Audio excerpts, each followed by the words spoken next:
Sit by the kitchen door, please, so you don't spoil the photos. The words fell from Talia's lips like shards of glass. She didn't say them loudly. She didn't need to. Every guest at that table heard, and every eye turned to me. My fork hovered over the plate, but the food had already turned to ash in my mouth. My son, Adrian, sat beside her, his expression blank, offering me no rescue. I forced a small smile, the kind you give when you don't want the world to see the cracks spreading across your heart. I shifted my chair back, scraping the floor, moving closer to the swinging kitchen door as instructed. The laughter resumed around me, as if nothing cruel had been said. But I carried the cruelty home that night, heavier than any bag of groceries. If you're watching this, subscribe and tell me where you're watching from. Because this isn't just my story, it's a warning. I wasn't always this woman, silent, pushed aside, treated like a shadow. Once, I was the only anchor holding our family steady. Adrian was barely 5 when tragedy struck. His father left for the construction site one morning and never came home. A heart attack, sudden and merciless, collapsed him where he stood. I remember clutching the folded clothes he never wore again, pressing my face into them until my tears dried. But grief could not feed a child. Rent still came. Shoes still wore out. So I worked. I took a desk job at the school district by day, ran registers at the grocery store by night, and spent weekends typing real estate reports for a firm that barely paid. Sleep became a luxury I could not afford. But Adrian never went hungry. He never went to school without lunch money. He never knew the depth of the nights I spent, counting coins under a single lamp. Every paycheck had its ritual.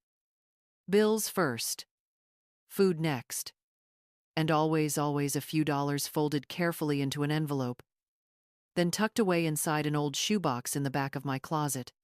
I called it my quiet fund. At first, it was meant for emergencies, but over time, it became my lifeline. There were sacrifices no one saw. I sold my wedding ring when Adrian needed a computer for high school. I remember the pawnbroker's cold fingers as he weighed the gold. That night, Adrian's face lit up in front of a glowing screen, never knowing what it had cost. Mothers don't always reveal the price of love.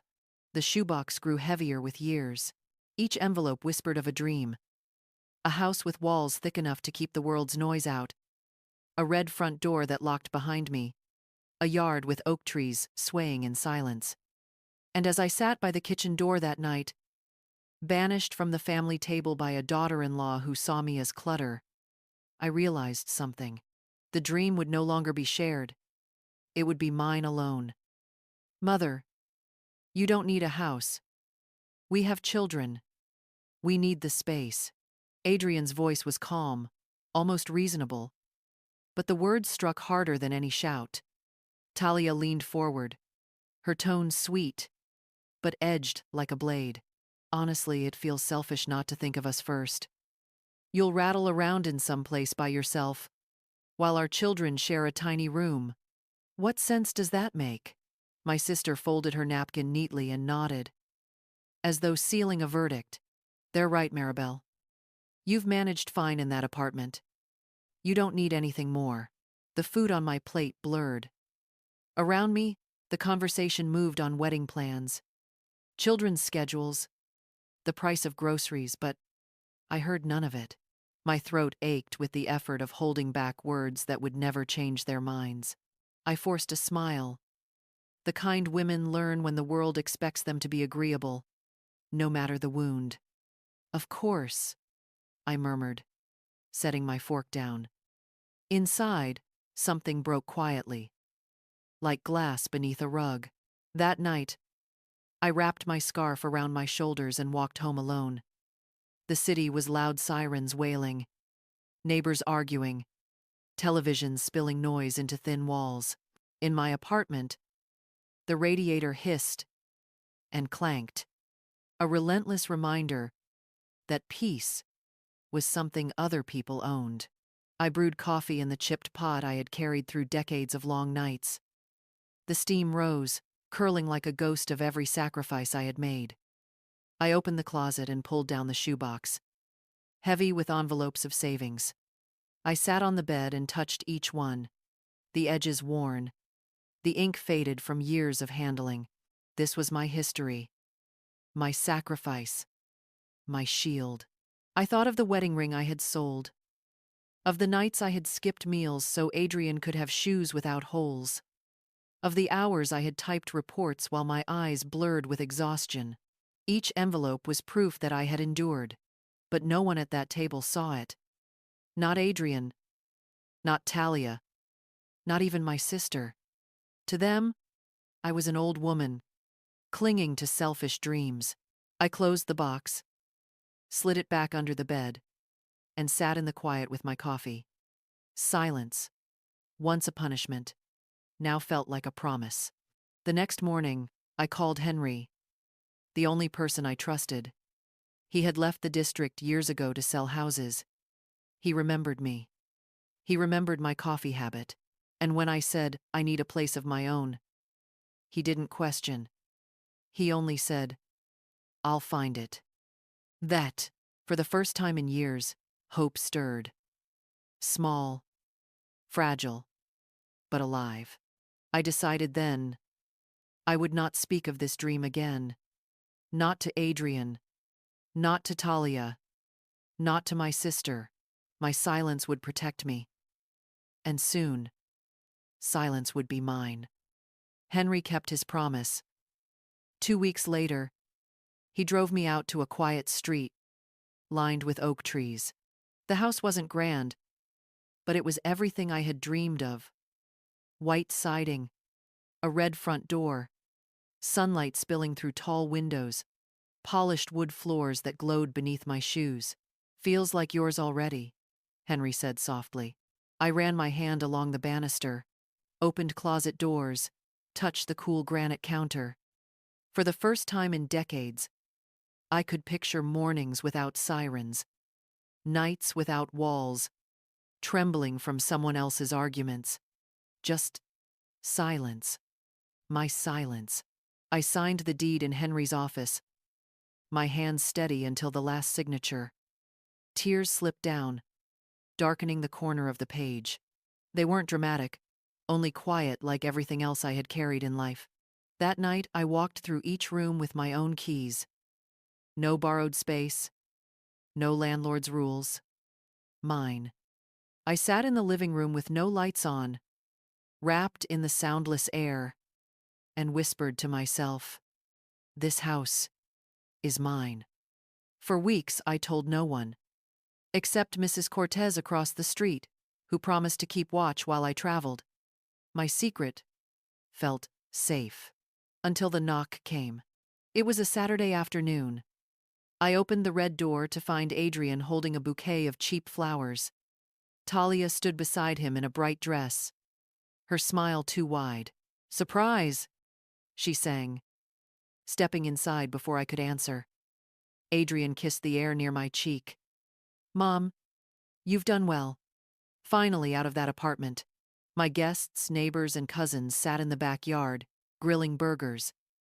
Adrian wandered through the living room, introducing himself like a proud host.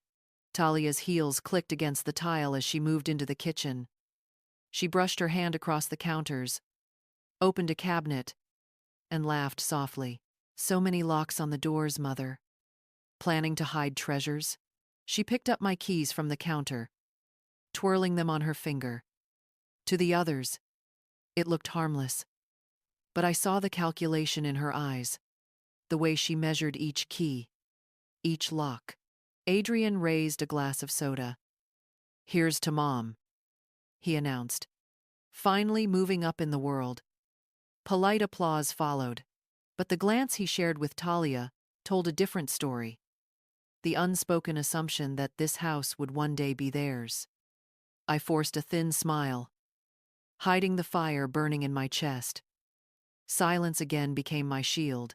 When they left, The house no longer felt untouched. Their voices lingered in the walls. Their perfume clung to the air. I wiped down the counters, polished the handles, locked the keys in a drawer. As I stood in the darkened kitchen, I heard Talia's voice echo in memory. So many locks on the doors, and I knew locks could be broken. The call came late, just past 10. My phone buzzed on the nightstand of a bland hotel room miles away. Mrs. Cortez's name flashed across the screen. Maribel. Her voice was hushed but urgent. I don't want to alarm you, but there are lights in your house. Music, too. You're out of town, aren't you? My chest tightened. Are you certain? Maybe you're catching a reflection from the street. I've lived across from you for 20 years, she said flatly. I know what's reflection and what isn't. People are inside. I pressed a hand over my mouth, staring at the beige wallpaper, trying to steady my breath. Thank you for calling. I'll check when I return. Her silence was heavier than her words. She didn't argue, but disappointment lingered as she hung up. Sleep never came. By morning, I carried a bakery pie across her street as an apology. She said nothing at first, just slid her phone across the table. On the screen, grainy video shook in her hands, shadows moving through my lit windows, glasses raised, silhouettes swaying. My living room, my sanctuary. They've been there more than once, she whispered. The sight hollowed me. Betrayal had a sound, laughter echoing through walls I had worked decades to build. When I unlocked my front door the next day, the air itself felt wrong. Perfume lingered faintly. A chair was crooked, not where I had left it. The silence was not clean anymore. It was bruised, unsettled. I called a security company the next morning. By week's end, tiny cameras sat hidden in corners, tucked into door frames, invisible but vigilant. Every lock was reinforced, every feed wired to my phone. I had built a watchtower inside my own home. Still, I smiled at neighbors, waved at passing cars, watered the roses by the walkway. On the outside, nothing had changed. Inside, vigilance had replaced trust. That evening, I stood by the window with my chipped coffee cup, steam rising. The red front door glowed in the fading Sunday. Once, it had symbolized triumph. Now, it felt like a challenge, daring them to try again. The oak trees swayed, their shadows stretching long across the yard. And I knew shadows always return if you leave the lights on. I whispered to myself, next time, I'll be ready. And in the silence that followed, the house seemed to listen. The alert came just after 11. Motion detected. Living room. For a moment, I told myself it was nothing, perhaps a shadow from the street, or the heating system triggering a false alarm. But when I opened the feed, denial collapsed. The screen flickered to life. Adrian sprawled in my armchair, the one I had chosen after decades of secondhand furniture, its cushions molded to my back. Across the room, Talia twirled in heels, her laughter sharp through the speakers. Strangers crowded the kitchen, clinking glasses, filling plates with food from my refrigerator. Children ran up and down the stairs, their squeals echoing through halls I had dreamed would be quiet. My throat closed. This wasn't just trespass. It was desecration. Adrian lifted a glass high. To Mom, he shouted, as if the walls themselves were his inheritance. Polite laughter followed. Talia leaned close, whispering to a friend. The camera caught her smile, the smug tilt of her head. She wasn't visiting, she was hosting. I pressed the phone closer to my ear, my thumb hovering over Adrian's number. I could scream at him, demand he leave. But memory stopped me the dinner table. His dismissive tone, Talia's fingers twirling my keys. If I called, they would twist my anger into guilt. They always had. Instead, I pressed 3 other numbers. Emergency dispatch. A calm voice answered. What's your situation? There are intruders in my home, I said, steadying my breath. I can see them on my cameras right now. Can you describe them? Yes. The word felt foreign on my tongue. They're my family. Through the feed. The pounding at the front door rattled the speakers. Music faltered. Faces turned. Rob, Adrian's friend, swaggered forward, half drunk, and yanked the door open. 2 officers stood there, posture firm, hands ready. I couldn't hear their words, but I saw Rob's arms spread wide, his gestures exaggerated, his lips moving too fast. Then the shove, the swift snap of metal around his wrists, cuffs glinting under the porch light. Adrian rushed forward, pleading, hands raised. Talia clutched her glass, her face drained of triumph. Neighbors gathered outside, their phones raised, recording. My humiliation became their spectacle. Adrian's jaw clenched as he was let out, Talia's voice shrill with protests that no one believed. I sat on the edge of the hotel bed, the glow of the screen washing my face pale. My living room emptied slowly, the music silenced, the chairs askew, the floor sticky with their carelessness. I thought I would feel victory. Instead, the silence felt hollow, scraped raw. Years of sacrifice, stolen and mocked, now laid bare, under flashing lights. And in that hollow silence, I knew the reckoning had only just begun. The station smelled of burnt coffee and stale paper, a place where lives were reduced to forms and signatures. I sat in a stiff chair, the folder of reports resting between me and the officer. My name was already written at the top. The door opened. Adrian shuffled in first, his eyes bloodshot, his shoulders slumped. Behind him, Talia clung to his arm, her mascara smudged in dark streaks. Her voice rose before she even sat down. Mom, please tell them you gave us permission. Say it was a misunderstanding. I stayed silent. Adrian leaned forward, desperation cracking his voice. You don't understand. If you don't clear this up, they'll charge us. They'll ruin us. Mom, we're family. The officer cleared his throat, his tone measured. Mrs. Rivera, we've conducted an initial investigation. Evidence shows your daughter-in-law used a soft plastic mold to copy your keys during a previous visit. The words hit like cold steel. My stomach twisted, but I kept my face calm.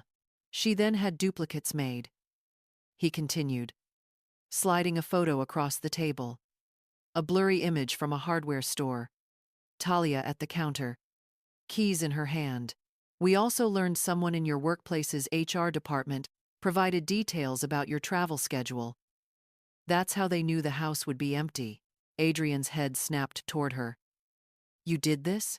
Talia's lips pressed tight, her silence louder than denial. Adrian, I said quietly, do you remember the night you told me I didn't need a house? That I should think of your children first? Do you remember your wife spinning my keys in her hand, laughing about how many locks I had? His mouth opened, then closed again. The kids needed space, he whispered. We thought. The kids needed honesty. I cut in, my voice steady. Not stolen keys. Not lies. The officer pushed the papers toward me. We'll need your signature to proceed. I picked up the pen, its weight heavier than I expected. Adrian's eyes pleaded, wide and wet, the same eyes that once begged me for shoes I could barely afford. For a moment, my hand trembled, but then I remembered the shoebox of envelopes, the chipped coffee pot, the wedding ring I had sold for him, all the sacrifices invisible to him, discarded like clutter. And I remembered the dinner table, when he sat silent while Talia pushed me to the kitchen door. My hand steadied. I pressed the pen to paper and signed my name. Adrian's face collapsed into his hands. Talia turned her head away, her mask cracking at last. The officer noted the time. That will be all for now. The sound of his pen scratching was the only noise in the room. But to me, it was louder than any verdict. The truth was written, permanent, and there was no going back. The days that followed unfolded like a slow, merciless storm. Nothing dramatic at first, just whispers, headlines in the local paper, neighbors talking too loudly on their porches. But little by little, the world began to press its judgment onto them. Not me. Adrian's name appeared in the public record. Trespassing. Unauthorized entry. A single line that would follow him wherever he went. His fine was steep, more than he had in savings. He paid reluctantly, his hands shaking as he signed the check. For the first time, he felt the cost of something he couldn't beg or borrow from me. Rob, the friend who had swaggered into my doorway and shoved the officers, fared worse. The video of his arrest, his red face, his fists waving in drunken bravado, spread online. His employer saw it within days. He lost his job before the week was over. No company wanted an employee whose reputation was stained by police lights and public shame. But it was Talia who suffered most. Her carefully crafted mask began to crumble under the weight of whispers. At the grocery store, women turned their carts away. At church, conversations died when she entered. Invitations vanished. She still walked tall, her chin high, her dresses pressed and bright, but her eyes darted restlessly, searching for validation that never came. I answered none of their calls. I deleted their messages without reading them. My silence was heavier than any sentence a judge could hand down. Silence became my verdict, and it rang louder than their pleas. Each evening, I sat in the house they had tried to claim my house, listening to the hum of the refrigerator, the ticking of the clock. Small sounds, but they were mine. The quiet settled around me like armor. On my desk lay a folder of reports, photos, statements, the timeline of their betrayal. I kept it close, not because I needed to remember, but because I wanted proof ready for anyone who dared twist the truth. Proof that I wasn't the one who shattered this family. One afternoon, as I clipped roses in the front yard, Talia appeared across the street. Her stride was slower, her smile brittle. She crossed over, her voice soft, desperate. "Maybe we could talk," she said. I clipped a bloom and let the petals fall onto the walkway. "There's nothing left to say." Her smile faltered. But she didn't argue. She turned and walked away, her heels clicking too loudly, echoing her hollow dignity. The silence that followed wasn't empty. It was full of justice, of consequence, of the life I had finally reclaimed. And for the first time in years, I breathed without fear that someone else might take it away. They came on a Sunday. Just as the church bells were fading, Adrian carried a bouquet of drooping carnations, their petals already curling. Talia wore a pale blue dress. Her smile stretched too wide, polished to hide the cracks beneath. "Mom," Adrian said softly when I opened the door, "we've been thinking, maybe we could start over." I stood behind the red door, its wood a shield between us. "Start over?" I repeated, my voice flat. Talia leaned in, her tone sugar-sweet. "We only wanted to celebrate you, really. The house, it's beautiful. We were proud of what you accomplished." I let the silence sit heavy between us. "Celebrate?" I asked finally. "Is that what you call breaking locks, forging keys, filling my home with strangers?" Adrian winced, his eyes dropping to the ground. "We made mistakes," he murmured. "But we're family. Family forgives. Family respects," I corrected. For a moment, no one spoke. Then, Talia laughed softly. Too rehearsed. We've suffered enough, don't you think? The fines, the shame. Haven't you punished us long enough? Her words stung, not because they were true, but because of the audacity. Punished. As though I had dragged them into handcuffs. As though I had orchestrated their downfall. I didn't punish you, I said quietly. You punished yourselves. Adrian shifted, his gaze flicking past me into the hall toward the staircase. The house is too big for you, Mom. You don't need all this space. We thought, maybe we could move in, just for a while. Help each other. The air thickened between us. I could feel the old manipulation, the same tone he had used when he was a boy begging for toys I couldn't afford. But now, it was sharper, colder, carrying Talia's hand behind it. I stepped outside, closing the door behind me. The carnations trembled in Adrian's grip. I plucked one stem from the bouquet, its petals brown at the edges, and let it fall onto the walkway. Do you know what happens to flowers like these? I asked softly. They wither when no one tends them. Just like trust. Talia's smile cracked. Her voice dropped its sweetness, revealing steel. You'd rather sit alone in this house than share it with your own family? What will the neighbors think? Let them think what they want, I replied. The truth is louder than gossip. Their mask slipped then. Adrian's jaw tightened. Talia's eyes narrowed. The polite pretense dissolved into raw entitlement. They left without another word. The bouquet still in Adrian's hand, petals scattering behind them like a trail of loss. I watched them walk away, the air cool against my face. False apologies are just rehearsals for deeper betrayals. And I knew this was not the end. They returned at dusk, uninvited, but determined. Adrian's knock was heavy, insistent. When I opened the door, both stood there, faces set, voices firm. We need to talk, Adrian said.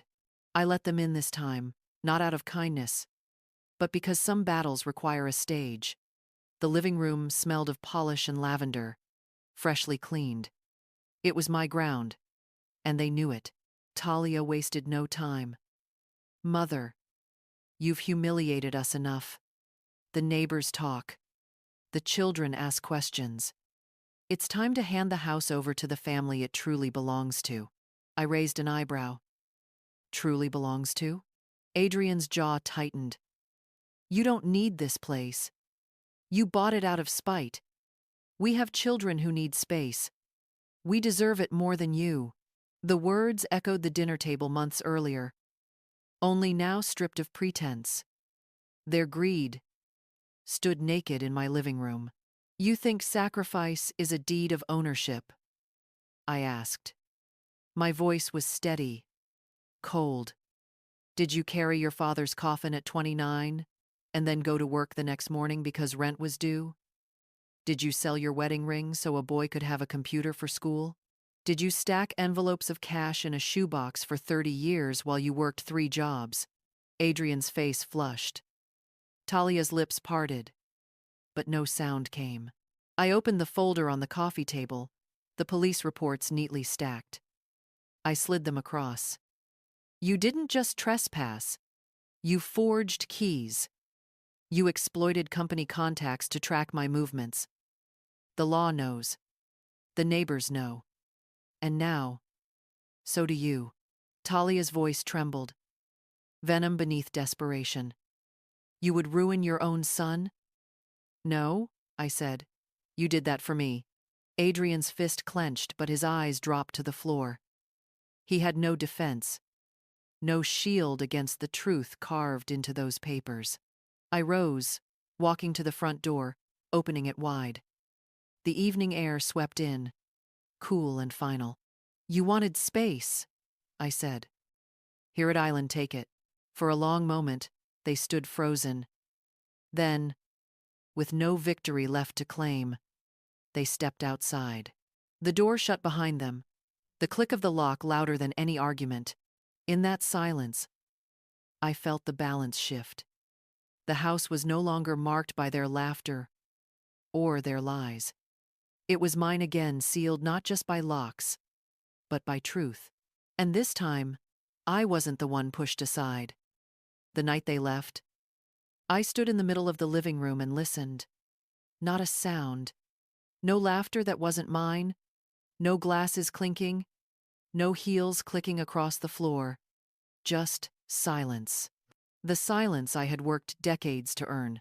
In the days that followed, I scrubbed the counters, polished every handle, washed every glass. I changed the locks, adding deadbolts where none had been before. Each turn of the screwdriver was a small act of reclamation, each click of a new lock a declaration. This space is mine. Neighbors watched from across the street, their eyes full of quiet sympathy.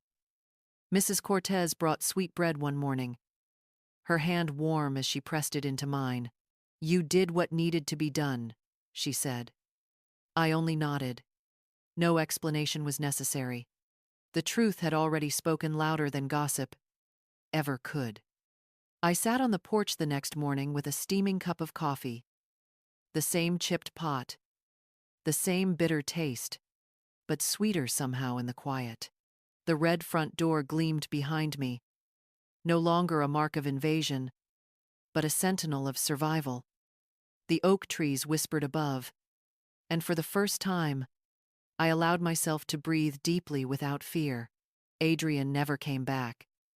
Talia's name dissolved from the conversations of neighbors, spoken only in hushed tones of warning. I didn't seek revenge beyond what had already unfolded. I didn't need to. Their downfall had written itself. What mattered was here, this house, these walls, the silence that wrapped around me like a blanket. Every brick was proof of the years I carried alone. Every window, a mirror reflecting the woman they had dismissed but who had stood anyway. I looked at the shoebox tucked beneath my bed, now empty of money but heavy with memory. Once, it had held sacrifice. Now, it held triumph. The chipped coffee cup beside me glistened in the Sunday symbols of a life endured, a life reclaimed. As evening fell, I locked the door with steady hands. The key turned smoothly, firm, and final. The suitcase was the same. The shoebox was the same. The coffee cup was the same. But I wasn't. This time, I was the one closing the door.